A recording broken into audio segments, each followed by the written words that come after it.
नमस्कार दोस्तों, आप पढ़ रहे हैं कक्षा 12वीं एनसीईआरटी इंग्लिश। आज हम पढ़ेंगे जो विस्तार बुक है उसका first lesson the third level है, उसके 3 इंपॉर्टेंट क्वेश्चन हमने कल लिए थे। आज हम 2 इंपॉर्टेंट क्वेश्चन और करेंगे जो लॉन्ग टाइप में पूछे जाते हैं। तो देखिए 3 क्वेश्चन करने के बाद चौथा इंपॉर्टेंट क्वेश्चन ये होगा जो लॉन्ग टाइप के लिए इंपॉर्टेंट है, और 5वां क्वेश्चन ये होगा, ये भी लॉन्ग टाइप के लिए इंपॉर्टेंट है। तो इन दोनों क्वेश्चनों को ध्यान से समझना। तो देखिए चौथा क्वेश्चन क्या है, व्हाट डू यू इन्फर। देखिए इन्फर का मतलब होता है अनुमान लगाना। तो यहां पे आप क्या अनुमान लगाते हैं, फ्रॉम सेम अपोस्ट्रॉफी एस, यानी सेम के पत्र से जो कि चार्ली के लिए लिखा गया है। तो देखिए क्वेश्चन देख लेते हैं क्या कह रहा है। चार्ली के लिए जो सेम ने पत्र लिखा है उस पत्र से आप क्या अनुमान लगाते हैं। तो देखिए हमने स्टोरी में आपको बताया था रियल में कोई पत्र नहीं लिखता है सेम, ये तो चार्ली के दिमाग में कल्पनाएं चलती रहती कि ऐसा हो रहा है ऐसा हो रहा है। तो उन्हीं कल्पनाओं के हिसाब से क्या क्या हुआ था ये बताना है। तो देखिए क्या होता है, चार्ली एक दिन अपने पुराने लिफाफों को ढूंढ रहा था और देखता है कि उसे सैम का वह पत्र मिला जो उसके दादाजी के पते पर लिखा गया था, लेकिन चार्ली को संबोधित करते हुए लिखा गया था। और यह पत्र 18 जुलाई 1894 को लिखा गया था, और उस वक्त के जो राष्ट्रपति होंगे वहां पे उनकी तस्वीर भी लगी हुई थी। जो डाक टिकट होती है ना वो चिपकी होती है ना पोस्ट कार्ड पे, तो वो चिपकी हुई थी और उस पर तस्वीर लगी होगी। और उस पत्र में सैम ने चार्ली को क्या बताया था कि हम जो है गेल्सबर्ग में हैं। चार्ली और उसकी पत्नी जो है थर्ड लेवल की तलाश करते रहें, जारी रखें तलाश करना। ये सब उस पत्र में लिखा था, ऐसा चार्ली कहता है, ये सब उसकी कल्पना है। तो देखिए आंसर क्या बताया गया। एक दिन चार्ली क्या होता है, अपनी फर्स्ट डे कवर, जो मतलब बहुत पहले चलती थी कवर, उनका जो संग्रह रखा हुआ था उस संग्रह में एक लिफाफा मिल जाता है। लिफाफा मतलब जिसके अंदर लेटर रखा होता है ना, वो लिफाफा इनवेलप कहलाता है। और उस लिफाफे पर दादाजी का एड्रेस डला हुआ था, और जो पोस्ट मार्क होता है मतलब डाक सील होती है, जो उस पे जो प्रेसिडेंट वहां के राष्ट्रपति गारफील्ड थे उनका चित्र लगा हुआ था। और ये पत्र 18 जुलाई 1894 को लिखा गया था और चार्ली के लिए संबोधित करके लिखा गया था। और सैम ने चार्ली को क्या सूचित किया था कि वह गेल्सबर्ग इलिनॉइस में है, और चार्ली और उसकी पत्नी को बताया कि थर्ड लेवल की तलाश करते रहें। और यह जो है सब कल्पना है चार्ली की। तो स्पष्ट रूप से बताया गया कि पत्र चार्ली की कल्पना का ही एक उत्पाद था। तो पहले हम देख लेते हैं कठिन वर्ड कौन कौन से हैं। तो देखिए एक तो हमने बताया लिफाफा, लिफाफा के लिए क्या कहते हैं, इनवेलप कहते हैं। और फिर एड्रेस के लिए एड्रेस कहेंगे, पोस्ट मार्क इंग्लिश वर्ड लिखा है। और फिर यहाँ पे चित्र को पिक्चर कहते हैं, दिखाई देता यानी दिखना होता है, सो ये तो आपको पता होगा। और फिर एड्रेस्ड मतलब संबोधित किया गया, इन्फॉर्म करना मतलब सूचित करना होता है। और फिर यहाँ पे तलाश करते रहें। देखिए यहाँ पे जो वर्ड होता है कीप लगा के आईएनजी फॉर्म लिखते हैं। जैसे कीप राइटिंग का मतलब लिखते रहे होता है, वैसे ही कीप लगा के तलाश करना को लिखेंगे, और तलाश करना को लुक फॉर होता है। लुक फॉर में आईएनजी लगाएंगे, लुकिंग फॉर, तो यहां पे इस प्रकार से लिखेंगे, कीप लुकिंग फॉर का मतलब होगा तलाश करते रहें। और फिर उत्पाद को प्रोडक्ट कहते हैं, क्लियरली यानी स्पष्ट रूप से। और फिर यहाँ कल्पना यानी इमेजिनेशन होता है। तो देखिए ज्यादा कठिन वर्ड बिल्कुल नहीं है, प्रोडक्ट हो जाएगा, इमेजिनेशन क्लियरली स्पष्ट रूप से, और कीप लुकिंग फॉर यानी तलाश करते रहें, इन्फॉर्म करना यानी सूचित करना, एड्रेस्ड संबोधित किया गया, पोस्ट मार्क को पोस्ट मार्क और चित्र को पिक्चर, सो यानी दिखाई देना होता है, और इनवेलप यानी लिफाफा होता है, और कलेक्शन यानी संग्रह होता है। और यहाँ पे मिला, मिला यानी मिलना, तो मिलना जो होता है फाउंड होता है, ध्यान रखना फाइंड का सेकंड फॉर्म है फाउंड। तो यहाँ पे वन डे एक दिन क्या होता है, वन डे एक दिन चार्ली को फाउंड मिलता है। और एन इनवेलप, देखिए इनवेलप जो है स्वर से उच्चारण आता है, तो एन आर्टिकल आपको लगाना, एन इनवेलप एक लिफाफा मिला है। और फिर इन मतलब में, और कलेक्शन संग्रह होता है। और फिर ऑफ मतलब के, और फर्स्ट डे कवर को फर्स्ट डे कवर ही कहेंगे। और अपने को क्या कहेंगे हम, हिज, क्योंकि चार्ली है, चार्ली का अपना क्या होगा, हिज। तो यहां पे हिज जो होगा वो ध्यान रखना इतने वर्ड के पहले लिखा जाएगा, इतने वर्ड के पहले लिखा जाएगा, कोई भी पजेसिव केस होता है वो पहले लिखते हैं। तो यहाँ हिज लिखने के बाद the collection of first day covers हो जाएगा। तो ध्यान रखना, हिज और फिर the collection of first day covers हो जाएगा। और फिर उसमें उसके दादाजी का एड्रेस था, उसमें का मतलब है उस लिफाफे पे था, और उसे कहेंगे हम इट। तो इट हैड मतलब उस पे था, इट हैड मतलब उस पे था द एड्रेस पता, और फिर ऑफ और his grand father. It had उसमें था या उसके पास था, ऐसा भी हम कह सकते हैं। तो it had the address of his grand father. और फिर पोस्ट मार्क का मतलब होता है डाक सील होती है। तो यहाँ पे द पोस्ट मार्क, और उस पे कोई चित्र दिखाई देता था, तो पोस्ट मार्क पे कोई चीज दिखाई देना, तो सो होती है क्रिया। सो मतलब किसी भी चीज पे कोई चीज दिखती है तो सो का सेकंड फॉर्म सोड हो जाएगा, ईडी और जोड़ देंगे। तो द पोस्ट मार्क मतलब पोस्ट मार्क पर सोड दिखाई देता था और चित्र दिखाई देता था, द पिक्चर चित्र ऑफ, और फिर द प्रेसिडेंट गारफील्ड, गारफील्ड जो राष्ट्रपति थे उनका चित्र दिखाई देता था। तो द पोस्ट मार्क सो का सेकंड फॉर्म ईडी जोड़ के फिर the picture of the president Garfield हो जाएगा। और पत्र जो है कब लिखा गया था, तो पत्र यानी द लेटर लिखा गया। देखिए पत्र लिखा गया, पास्ट सिंपल का पेसिव वॉइस बनेगा, तो वाज सहायक क्रिया लगा के third form, the letter was written, जो लेटर है वो लिखा गया। अब देखिए किसी भी तारीख के पहले हमेशा ऑन लगाया जाता है, ध्यान रखना। तो ऑन लगा के तारीख लिखेंगे, ऑन 18 जुलाई 1894 लिख देंगे। तो द लेटर वाज रिटन पत्र लिखा गया ऑन लगा के 18 जुलाई 1894, और यह चार्ली के लिए संबोधित किया गया था। यह मतलब इट, तो इट वाज एड्रेस्ड, देखिए थर्ड फॉर्म फिर लिखेंगे एड्रेस्ड, और फिर टू चार्ली मतलब चार्ली के लिए। तो इट वाज एड्रेस्ड यह संबोधित किया गया था टू चार्ली, चार्ली के लिए। और फिर इन इट इसमें मतलब उस पत्र में, तो इन इट इसमें सैम ने चार्ली को सूचित किया था, मतलब हम कहेंगे सैम, और फिर सूचित किया था परफेक्ट टेंस है, हैड लगा के थर्ड फॉर्म। तो यहाँ सैम हैड इनफॉर्म्ड सूचित किया था, और फिर किसे सूचित किया था, चार्ली को सूचित किया था, तो इनफॉर्म्ड चार्ली। तो इन इट उसमें सैम ने हैड इन्फॉर्म्ड सूचित किया था, चार्ली को सूचित किया था कि वह दैट ही कि वह, और फिर गैल्सबर्ग इलिनॉइस में है। देखिए दैट के द्वारा सेंटेंस जुड़ता है, भले ही है आ रहा लेकिन लिखते तो पास्ट में है, मतलब यहाँ पे वाज सहायक क्रिया ही लगाएंगे, दैट ही वाज इन, और फिर गैल्सबर्ग इलिनॉइस हो जाएगा।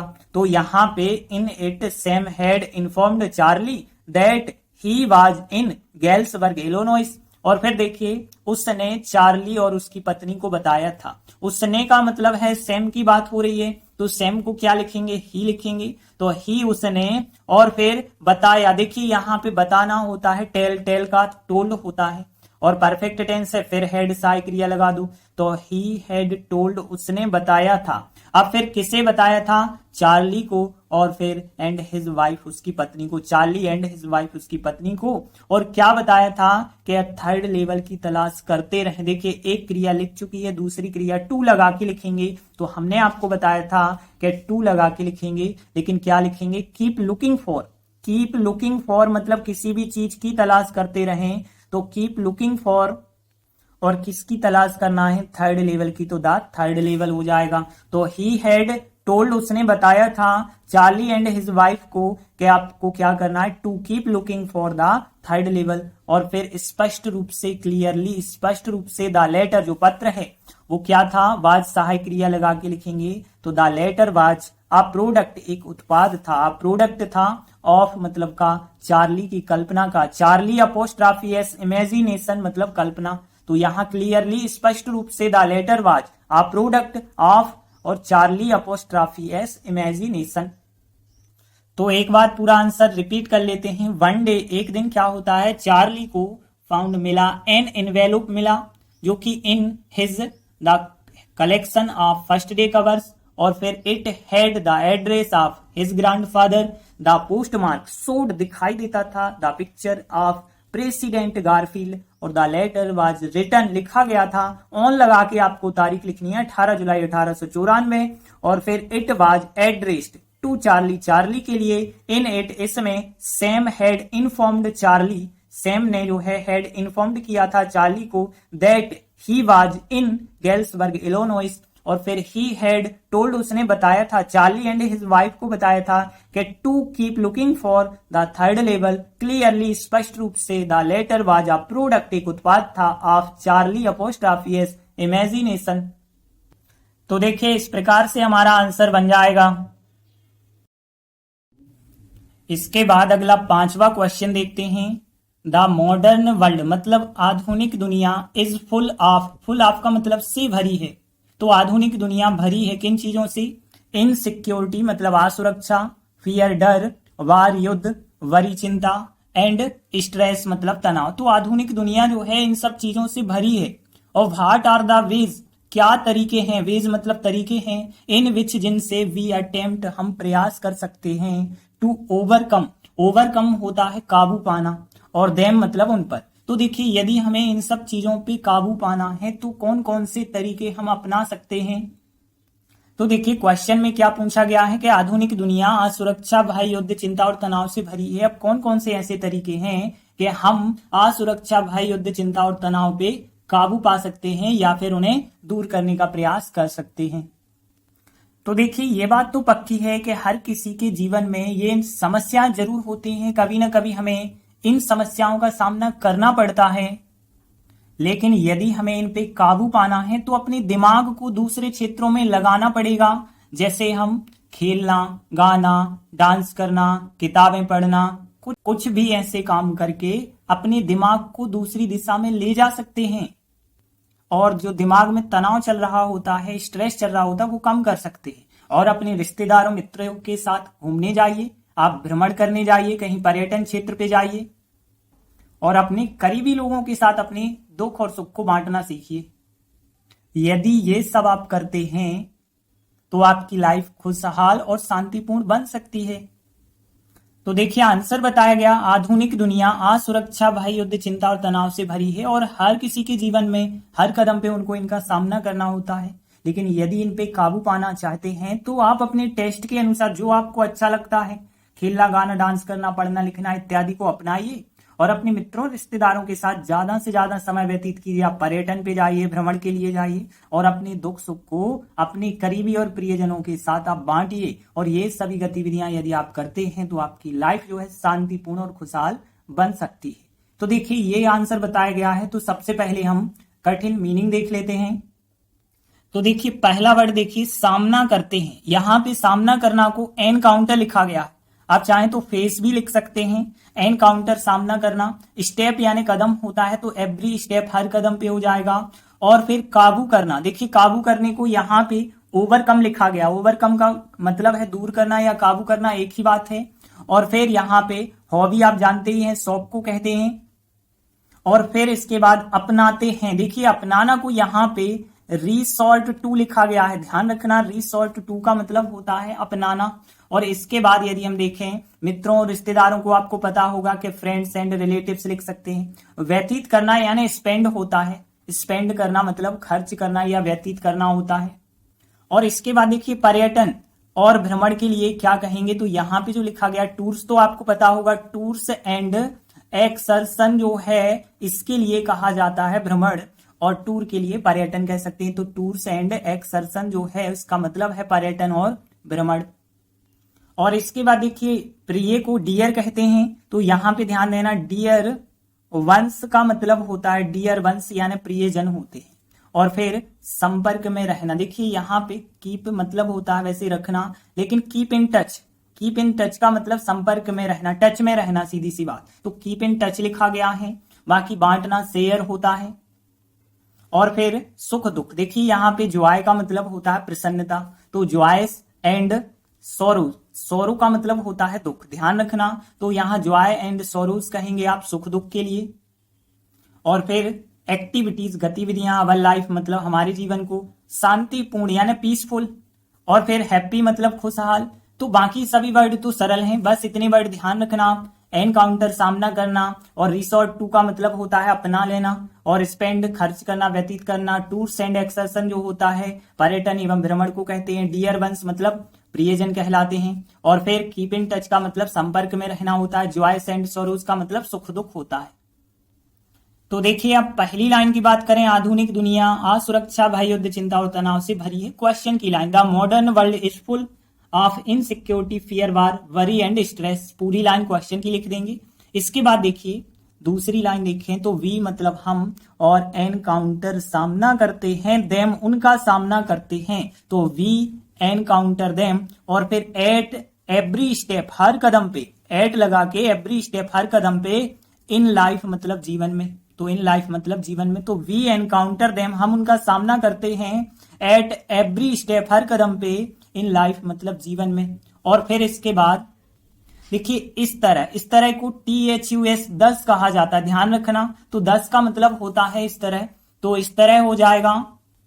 और फिर यहां पे के उद्देश्य से, देखिए इन ऑर्डर टू, ध्यान रखना, इन ऑर्डर टू का मतलब होता है के उद्देश्य से, और किसी भी चीज पे काबू पाना, यहां पे ये लिखा गया ओवरकम। और इन पर मतलब इन सब चीजों की बात करें तो इनको देम लिखना पड़ेगा। तो देखिए 10 मतलब इस तरह है, in order to overcome them. इसके बाद देखिए हम अपने टेस्ट के अनुसार, मतलब जो हमें अच्छा लगता है उसके अनुसार हॉबियों को अपनाते चल रहे हैं। तो देखिए वी मतलब होता है हम, और फिर रिसोर्ट टू मतलब अपनाते हैं, तो यहाँ पे सब्जेक्ट हो गया वी, फिर रिसोर्ट टू अपनाते हैं, और फिर हॉबियों को अपनाते हैं, तो हॉबीज, और फिर लाइक जैसे कि यहाँ पे प्लेइंग हो गया, सिंगिंग हो गया, डांसिंग हो गया, रीडिंग हो गया, राइटिंग हो गया, etc। तो यहाँ पे सब्जेक्ट लिखा, फिर रिसोर्ट टू लिखा। इसके बाद तीसरे नंबर पे ये पूरा वर्ड आपको लिख देना है। तो क्या क्या है इसमें, हॉबीज, लाइक जैसे कि प्लेइंग हो गया, सिंगिंग, डांसिंग हो गया, रीडिंग हो गया, और फिर राइटिंग हो गया, etc। और फिर के अनुसार, देखिए आपको पता होगा कि एज पर का मतलब होता है के अनुसार, अकॉर्डिंग भी होता है के अनुसार, एज पर के अनुसार, और फिर आवर टेस्ट मतलब अपनी टेस्ट के अनुसार। वी लिखा है इस वजह से अपने को आवर कहेंगे, तो we resort to hobbies like playing, singing, dancing, reading, writing, etc as per our taste. इसके बाद देखिए हम मतलब लिखेंगे वी, और फिर समय व्यतीत करते हैं, स्पेंड होता वी, फिर स्पेंड, फिर टाइम, वी स्पेंड टाइम हम समय व्यतीत करते हैं, विथ के साथ व्यतीत करते हैं, किनके साथ, अपने मित्रों एवं रिश्तेदारों मतलब अवर फ्रेंड्स एंड रिलेटिव्स लिख देंगे। प्रेजेंट सिंपल ये भी है, तो वी स्पेंड टाइम विथ और अवर फ्रेंड्स एंड रिलेटिव्स। और फिर इसके बाद वी मतलब हम, और फिर देखिए के लिए जाना, या तो आप गो फॉर लिख सकते हैं या तो गो इन। तो यहाँ पे गो इन लिखा गया है, दोनों वर्ड एक ही हैं, तो यहाँ पे गो इन, तो वी गो इन हम जाते हैं। अब कहाँ जाते हैं, पर्यटन एवं भ्रमण के लिए। हमने बताया टूर्स एंड एक्सर्शन बताया था यहाँ पे, तो टूर्स एंड एक्सर्शन, तो यहाँ वी गो इन हम जाते हैं, कहाँ पे जाते हैं, टूर्स जाते हैं, एंड एक्सर्शन जाते हैं। इसके बाद देखिए वी मतलब हम, और फिर keep in touch, keep in touch का मतलब है संपर्क में रहते हैं, तो यहाँ पे हमने बताया कीप इन टच बताया था, तो कीप इन टच हो जाएगा संपर्क में रहते हैं। विथ मतलब के साथ। इसके बाद देखिए यहाँ पे अपने करीबी एवं प्रियजनों के साथ रहते हैं, तो अवर, और फिर नियर होता है करीब या नजदीक को कहते हैं, तो अवर नियर एंड डियर वंस। देखिए हमने डियर वंस बताया, यहाँ पे डियर वंस कहते हैं प्रियजन को, और नियर होता है नजदीक या करीबी, तो यहाँ पे अवर नियर एंड डियर जन्स। और फिर टू शेयर मतलब बांटने के लिए टू शेयर हो जाएगा।